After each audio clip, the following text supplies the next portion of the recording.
Imagínate un chico de 1 año y medio leyendo el New York Times en voz alta, sin que nadie se lo haya enseñado letra por letra. A los 7 años inventó su propio idioma, con su propia gramática. A los 8 ya hablaba 8 idiomas distintos, todos aprendidos solo, sin colegio. Y a los 11 años entró a Harvard, el alumno más joven en toda la historia de esa universidad. Pero ese mismo genio, antes de cumplir 30 años, ya vivía escondido del mundo entero bajo nombres falsos, cambiando de trabajo cada pocos meses para que nadie lo reconociera. Antes de eso, lo habían arrestado. Y la persona que decidió encerrarlo después de ese arresto no fue ningún juez, fue su propio padre. Este es el caso real de William James Sidis, considerado durante décadas el ser humano más inteligente jamás registrado. Pero la parte que casi nadie cuenta es la que vas a ver hoy, que le costó exactamente esa inteligencia, quien decidió convertirlo en un experimento antes de que pudiera elegir, y que dice la ciencia actual sobre el precio psicológico de fabricar un genio. Boris Sidis había llegado a Estados Unidos en 1887, escapando de la persecución política en el Imperio ruso. Sara Mandelbaum, su futura esposa, había huido con su familia de los pogromos antisemitas apenas 2 años después. Los dos terminaron graduándose en medicina, ella en la Universidad de Boston en 1897, él como psiquiatra, con teorías propias, muy particulares, sobre cómo debía educarse a un niño desde el primer día de vida. William nació el 1 de abril de 1898, en Boston. Y desde su primer año de vida, su padre no lo crió, lo entrenó. Le mostraba tarjetas con letras del alfabeto colgadas sobre la cuna antes de que pudiera siquiera sentarse solo. A los 18 meses, William ya leía el New York Times. Esto no era improvisación de un padre entusiasta. Boris Sidis tenía una teoría completa, publicada después en un libro llamado Philistine and Genius. Sostenía que, en el fondo, todos los chicos nacen con potencial de genio, y que es la educación convencional la que los entrena para la mediocridad. William iba a ser la prueba viviente de esa teoría, quisiera o no. Años más tarde, cuando ya era evidente cuánto le había costado a su hijo cargar con esa prueba, el propio Boris Sidis llegó a arrepentirse en privado de sus métodos. Pero para entonces, la infancia de William ya estaba completamente definida por el experimento de su padre. A los 7 años, inventó un idioma propio al que llamó Vendergo, no un juego de niño, sino una lengua completa, con base 12 en vez de base 10, y con 8 modos gramaticales distintos, construida sobre raíces de latín, griego, alemán y francés. Al año siguiente, ya hablaba 8 idiomas aprendidos por su cuenta, latín, griego, francés, ruso, alemán, hebreo, turco y armenio. ¿Te acordás vos de algo que hicieras a los 8 años? A esa edad, este chico ya inventaba idiomas enteros. Pero ojo con la primera impresión, esto todavía no es la parte más increíble de la historia. Ni tampoco la más inquietante. En 1909, con apenas 11 años, William James Sidis entró a Harvard. Hasta hoy, sigue siendo el alumno más joven admitido en la historia de esa universidad. Los diarios de todo el país lo cubrieron como una atracción, el niño prodigio, el genio de 11 años, fotografiado y entrevistado como si fuera un fenómeno de circo antes que un chico real. La admisión generó debate público de verdad, no solo curiosidad. Algunos profesores y periodistas se preguntaban abiertamente si era sano, o siquiera responsable, meter a un chico de 11 años en un ambiente universitario diseñado para adultos jóvenes. Nadie con autoridad real sobre esa decisión frenó el proceso. A comienzos de 1910, con solo 11 años, dio una charla ante el Club de Matemáticas de Harvard sobre cuerpos de 4 dimensiones. Entre el público estaba Norbert Wiener, un compañero mayor que él y que años después se volvería uno de los matemáticos más influyentes del siglo XX. Wiener describió esa charla como un triunfo de los esfuerzos sin ayuda de un niño muy brillante, algo que le habría hecho honor a un estudiante de posgrado. Daniel Comstock, profesor de física del MIT, fue todavía más lejos. Dijo que Sidis le recordaba a Carl Friedrich Gauss, uno de los matemáticos más importantes de la historia, y predijo que sería un gran matemático astronómico. Pero adentro de las aulas, entre compañeros de 18 y 20 años, William seguía siendo, literalmente, un nene. ¿Alcanza con ser el más inteligente del salón para sobrevivir socialmente a esa exposición? Este primer capítulo de su historia parece un triunfo total. El siguiente ya no lo es tanto. Sidis se graduó de Harvard el 18 de junio de 1914, con honores, a los 16 años. Poco después, aceptó un puesto para enseñar matemáticas en el Instituto Rice, en Houston, geometría euclidiana, geometría no euclidiana, matemática para alumnos de primer año.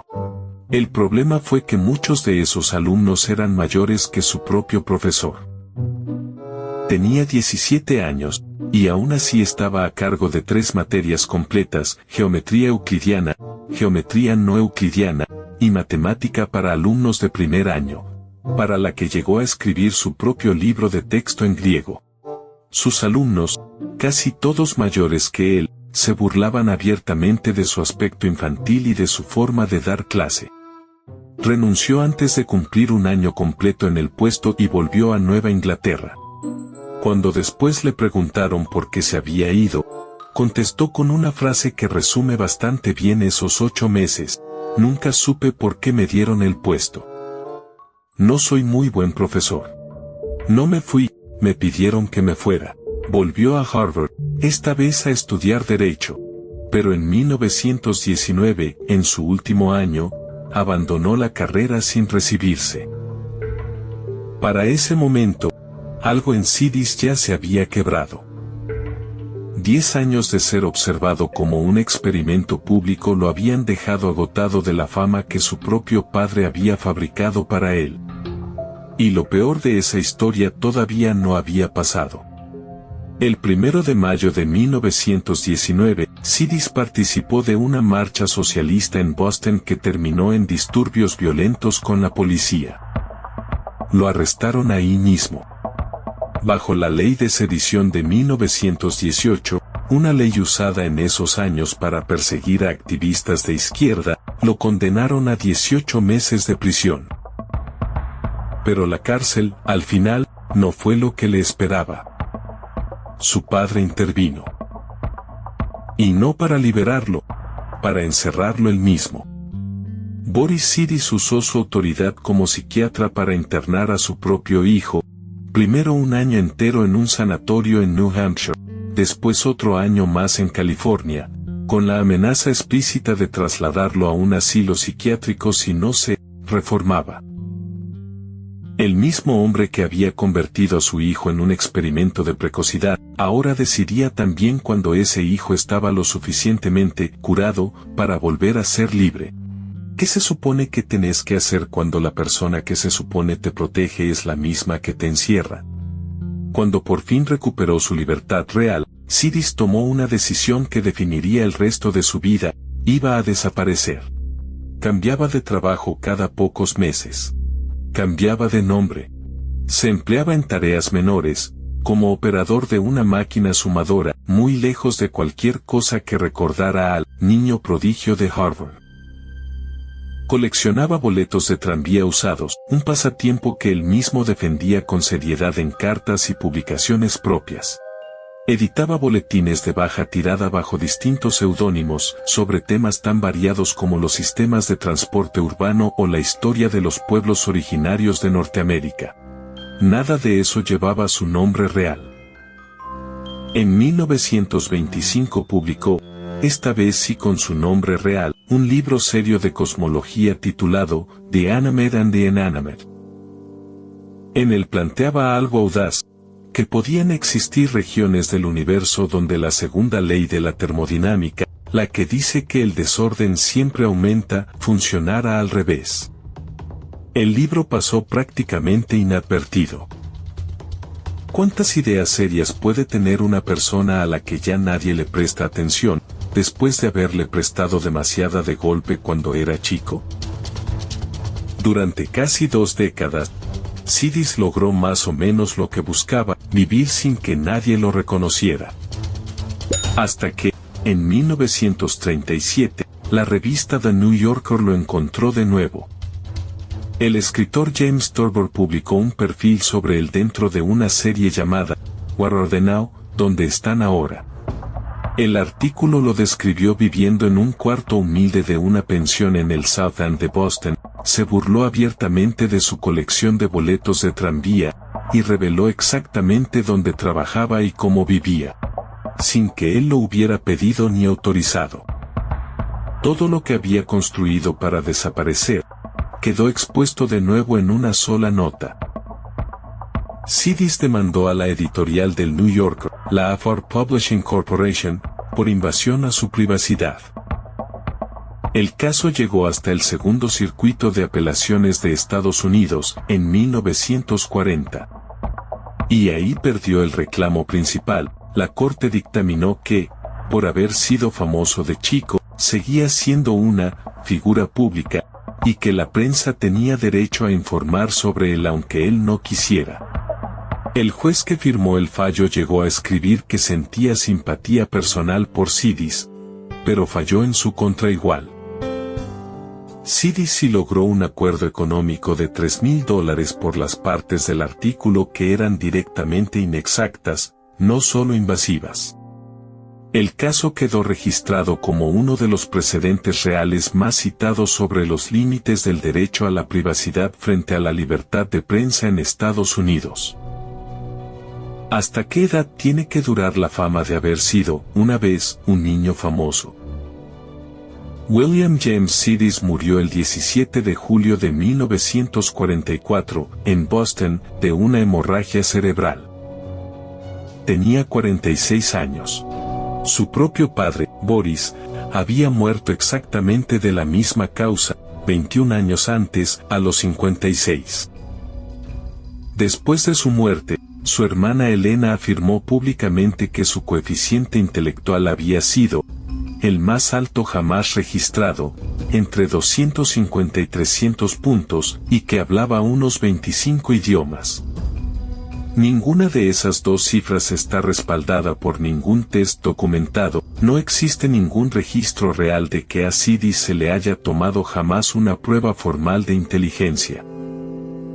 Incluso el número 254, que todavía hoy circula en Internet como si fuera su coeficiente intelectual, en realidad era otra cosa completamente distinta. Su posición en un examen de servicio civil de 1933, un simple ranking administrativo, mal reinterpretado con el tiempo como si fuera un puntaje de IQ real.